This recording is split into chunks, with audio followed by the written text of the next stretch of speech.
C5 app download ചെയ്യൂ. കാണൂ മുഴുവൻ എപ്പിസോഡുകളും സൗജന്യമായി.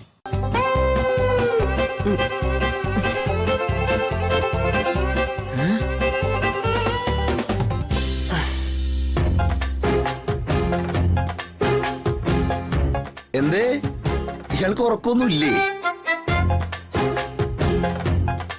അല്ല, ഇയാളുടെ കവളെന്താ വീർത്തിരിക്കുന്നേ?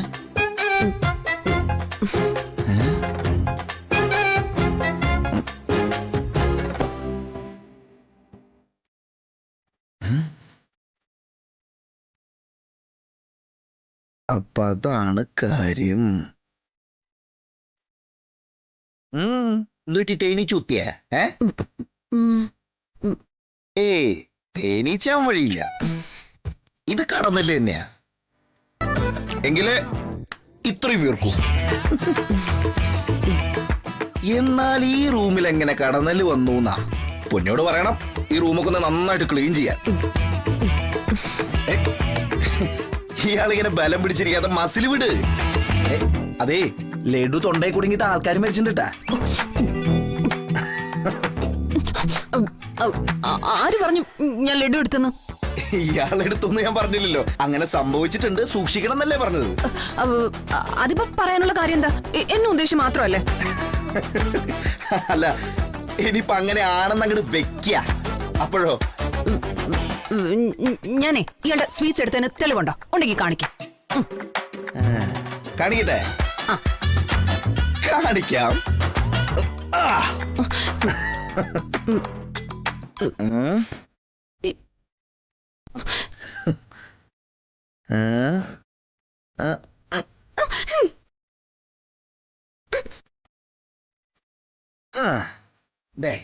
ഇത് തന്നെ തെളിവ്. മധുരം മതിയാ? വേലായുധന്റെ അടുത്ത വേലിറക്കുന്നവള്. അമ്മേ, അതെ, ആ ബെഡ്ഷീറ്റിന്റെ അകത്തുനിന്ന് ആ സ്വീറ്റ്സ് എടുത്ത് മാറ്റിയേക്ക്. ഇനി ഉറുമ്പ് ഒന്ന് കടിച്ചിട്ട് എന്നെ കുറ്റം പറയരുതേ.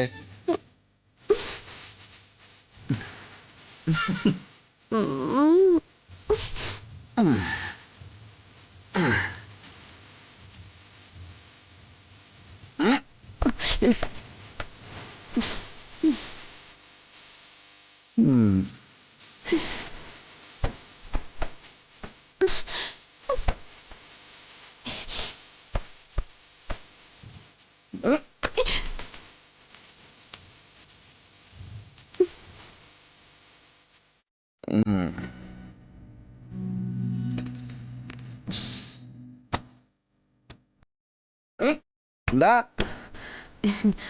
പൊടി? പൊടി പറത്താതിരുന്നാ മതി.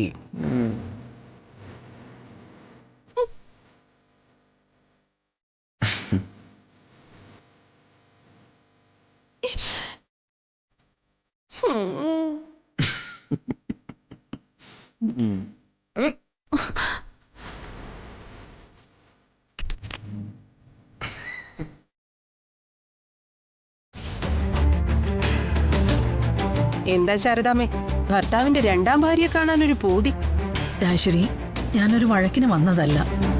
പക്ഷേ നിങ്ങളോട് രണ്ട് വർത്തമാനം പറയാൻ കാത്തിരിക്കായിരുന്നു ഞാൻ. വേർപെടുത്തിയ ബന്ധങ്ങളൊന്നും പുതുക്കാൻ നിൽക്കരുത്. അത് നിങ്ങൾക്കും നിങ്ങളുടെ മക്കൾക്കും ഗുണം ചെയ്യില്ല. മനസ്സിലായില്ല. ആക്സിഡന്റിൽ പെട്ടുകിടന്ന ഗോപാലേട്ടനെ നിങ്ങൾ ആശുപത്രിയിൽ എത്തിച്ച ശേഷം അങ്ങേർക്കൊരു മാറ്റം കാണുന്നുണ്ട് ഞാൻ.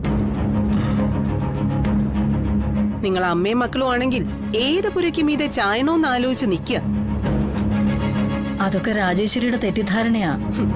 ഗോപാലേട്ടൻ കൊണ്ടുവന്ന ആധാരം പണയം വെച്ച് സ്വർണവും പണവും വാങ്ങിക്കാൻ നോക്കിയതും എന്റെ തെറ്റിദ്ധാരണയാണോ ശാരദാമ്മേ? രാജേശ്വരി, എന്റെ ഗതികേട് കൊണ്ടാ. ഒരു പെൺകുട്ടിയെ കൈപിടിച്ച് ഇറക്കി വിടാലോ എന്ന് കരുതി. അതൊക്കെ ഞാൻ സമ്മതിച്ചു ശാരദാമ്മേ. നിങ്ങളുടെ ഹോട്ടലിൽ ചായ കുടിക്കാൻ വരുന്ന ശങ്കരേട്ടൻ ഒരു ആധാരം കൊണ്ടുവന്ന് തന്നാ അതും കൊണ്ടുപോയി പണയം വെക്കൂ ശാരദാമ്മേ നിങ്ങള്? അതാ ഞാൻ പറഞ്ഞത്. മുറിച്ചു മാറ്റാൻ പറ്റാത്തൊരു ബന്ധമുണ്ട് നിങ്ങൾക്കിടയിൽ. എന്നും എന്റെ വഴിയിൽ ഒരു മുള്ള ശാരദാമ്മേ നിങ്ങള്. എല്ലാത്തിനും ഒരു പരിഹാരം ഉണ്ടാക്കാനാ രാജേശ്വരിയെ ഞാൻ വിളിച്ചു വരുത്തിയത്. ഹോട്ടലും വീടും ഭൂമിയും എല്ലാം ഒഴിഞ്ഞു തന്നേക്കാം.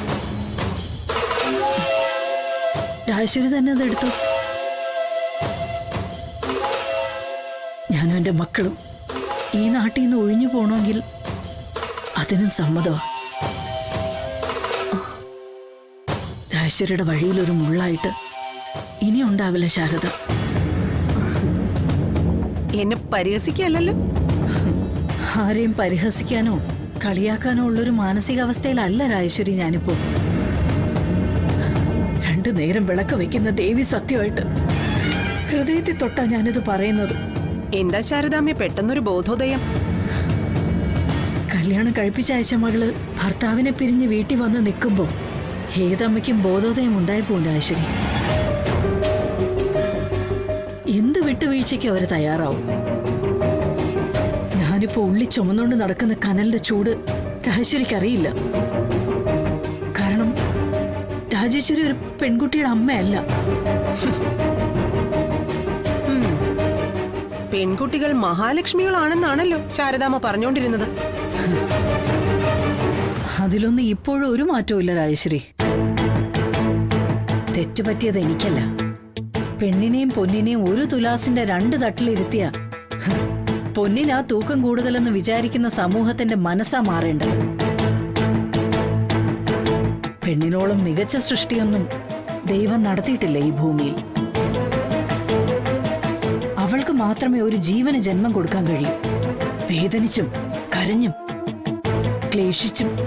ശാരദാമ്മയുടെ പ്രസംഗമൊക്കെ എനിക്ക് ഇഷ്ടപ്പെട്ടു. എന്തിനാ എന്നെ കാണണമെന്ന് പറഞ്ഞത്? പറഞ്ഞല്ലോ, കുടിയൊഴിഞ്ഞു തരാൻ തയ്യാറാണ് ഞങ്ങള്. ഒന്നും കാണാതെ ശാരദാമ്മ അങ്ങനെ ചെയ്യില്ലല്ലോ. അതിനുള്ള ഉപാധി എന്താണെന്നും കൂടി പറയേ. എനിക്ക് എന്റെ മകളെ പടിയിറക്കി വിടണം.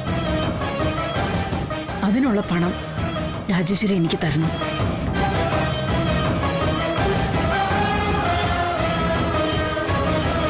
ഡൗൺലോഡ് ചെയ്യൂ C5 ആപ്പ്. കാണൂ എല്ലാ എപ്പിസോഡുകളും സൗജന്യമായി.